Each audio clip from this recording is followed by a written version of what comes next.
आज भारत की वायु शक्ति से जुड़ी एक ऐसी खबर सामने आई है जो आने वाले समय में एशिया ही नहीं बल्कि पूरी दुनिया के सैन्य संतुलन को बदल सकती है। जी हां, भारत अब सिर्फ अपने पुराने विमानों को अपग्रेड करने की बात नहीं कर रहा, बल्कि सीधे छठी पीढ़ी यानी सिक्स्थ जनरेशन फाइटर जेट्स की रेस में उतरने की तैयारी कर रहा है। और सबसे बड़ी बात, भारत यूरोप के दो सबसे बड़े एडवांस फाइटर प्रोग्राम्स में से किसी एक के साथ जुड़ने पर विचार कर रहा है।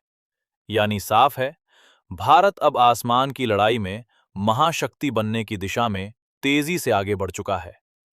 दरअसल, रक्षा मंत्रालय ने संसद की स्थायी समिति को बताया है कि दुनिया में इस समय दो बड़े consortium sixth generation fighter jets पर काम कर रहे हैं। पहला यूके, इटली और जापान का समूह और दूसरा फ्रांस और जर्मनी का। और अब भारतीय वायुसेना इन दोनों में से किसी एक के साथ हाथ मिलाकर इस एडवांस टेक्नोलॉजी के विकास में शामिल होने की योजना बना रही है। इसका मतलब साफ है, भारत अब सिर्फ खरीदार नहीं रहेगा, बल्कि भविष्य के सबसे एडवांस हथियारों का कोर डेवलपर बनेगा। अब सवाल है, आखिर सिक्स्थ जनरेशन फाइटर जेट इतना खास क्यों है?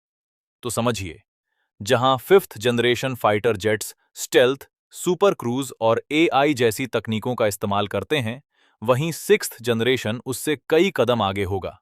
ये पूरी तरह एआई ड्रिवन कॉम्बैट सिस्टम, एक विमान से कई ड्रोन कंट्रोल करने की क्षमता, डायरेक्ट एनर्जी वेपन्स यानी लेजर हथियार और अल्ट्रा स्टिल्थ टेक्नोलॉजी, इसके साथ ही नेटवर्क सेंट्रिक वॉरफेयर यानी पूरी सेना एक ही सिस्टम से जुड़ जाएगी।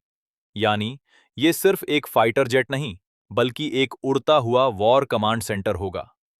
अब इस फैसले के पीछे सबसे बड़ा कारण क्या है? चीन। जी हां, हाल ही में चीन ने अपने छठे जनरेशन फाइटर के विजुअल्स जारी किए हैं और वो पहले ही पांचवें जनरेशन जेट्स बना चुका है। सबसे बड़ी चिंता ये है कि चीन अपनी एडवांस टेक्नोलॉजी पाकिस्तान के साथ भी शेयर कर सकता है, और अगर ऐसा होता है तो भारत के लिए खतरा कई गुना बढ़ जाएगा। इसीलिए भारत अब इंतजार नहीं कर रहा, बल्कि एक प्रोएक्टिव स्ट्रैटेजी अपना रहा है। अब सवाल उठता है, क्या भारत खुद कुछ नहीं बना रहा? तो जवाब है, बिल्कुल बना रहा है। भारत अपना खुद का पांचवां जनरेशन फाइटर जेट एम का एडवांस्ड मीडियम कॉम्बैट एयरक्राफ्ट पर काम कर रहा है। इसका डिजाइन लगभग तैयार है और साल 2035 तक इसे वायुसेना में शामिल करने की योजना है। लेकिन सिक्स्थ जनरेशन टेक्नोलॉजी बहुत तेजी से विकसित हो रही है। अगर भारत अभी से इसमें शामिल नहीं हुआ, तो वो इस टेक्नोलॉजी रेस में पीछे रह सकता है। इसी बीच भारत ने एक और बड़ा कदम उठाया है। एक फ्रांस की कंपनी के साथ मिलकर 110 से 120 किलो न्यूटन का एडवांस इंजन डेवलप किया जा रहा है, जो भविष्य में एएमसीए को पावर देगा। यानी भारत धीरे धीरे इंजन टेक्नोलॉजी में भी आत्मनिर्भर बन रहा है, और यही किसी भी फाइटर जेट की सबसे अहम ताकत होती है। अब भारत की रणनीति बिल्कुल साफ है।